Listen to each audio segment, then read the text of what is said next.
He had all the money in the world. Yet on Christmas night, a poor mother taught him what love truly means. Like and subscribe to Inspiration Stories box. Snow fell softly over the city, wrapping Christmas lights in silence. Inside a luxury penthouse overlooking the skyline, Daniel Cross sat alone. No laughter, no music, no warmth. The Christmas tree stood decorated but untouched, a symbol of a life that once felt complete.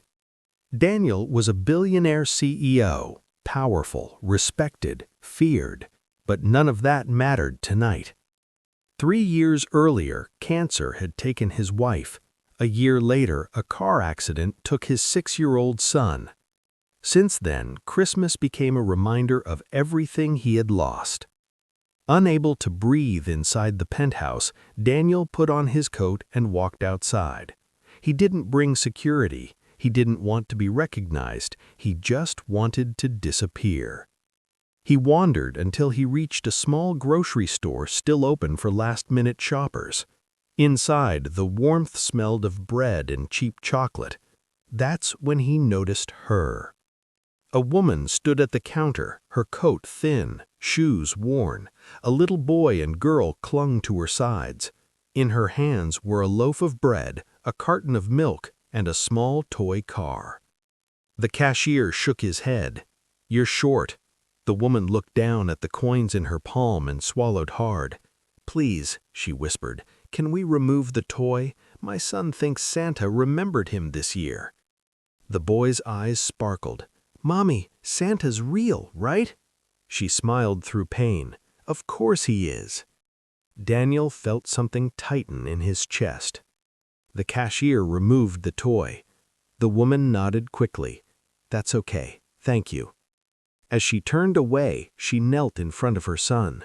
"Sweetheart," she said gently, "Santa asked me to give your present to another child who needed it more." The boy didn't cry. He hugged her. "That's okay, Mommy.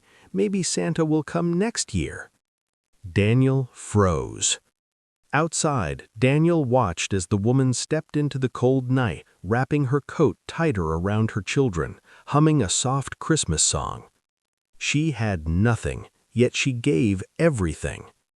Daniel followed them at a distance, unsure why his feet moved. They stopped at a bus shelter. The woman sat down, pulling her children close.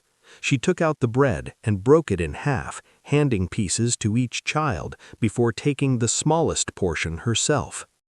"Merry Christmas," she whispered. Daniel felt tears burn his eyes, something he hadn't allowed in years. He stepped forward. "Excuse me," he said quietly. The woman looked up, instantly alert. "If you're selling something, we can't—" "I'm not," Daniel said. I saw what you did back there." She looked away. "It's just a toy." "No," he replied. "It was love." Silence stretched. "My name is Daniel," he said. "May I help you?" She hesitated. Pride and fear battled in her eyes. "My name is Clara," she said finally. "I don't need charity, just kindness." Daniel nodded. "Then let me offer that." That night, Daniel paid for a warm hotel room, a proper Christmas dinner, new coats, a real toy for each child. But more importantly, he listened.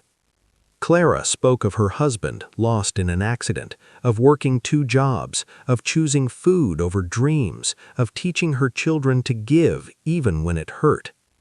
Days later, Daniel couldn't stop thinking about them. Weeks passed, then months.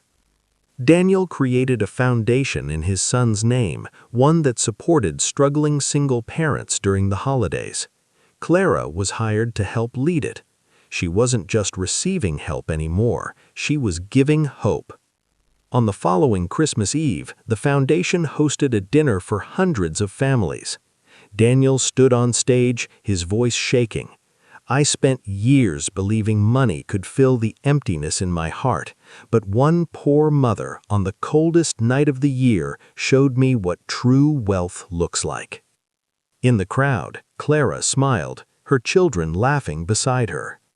Daniel no longer felt alone. Because sometimes Christmas doesn't come wrapped in gifts, it comes wrapped in kindness. If this story touched your heart, like and subscribe to Inspiration Stories Box.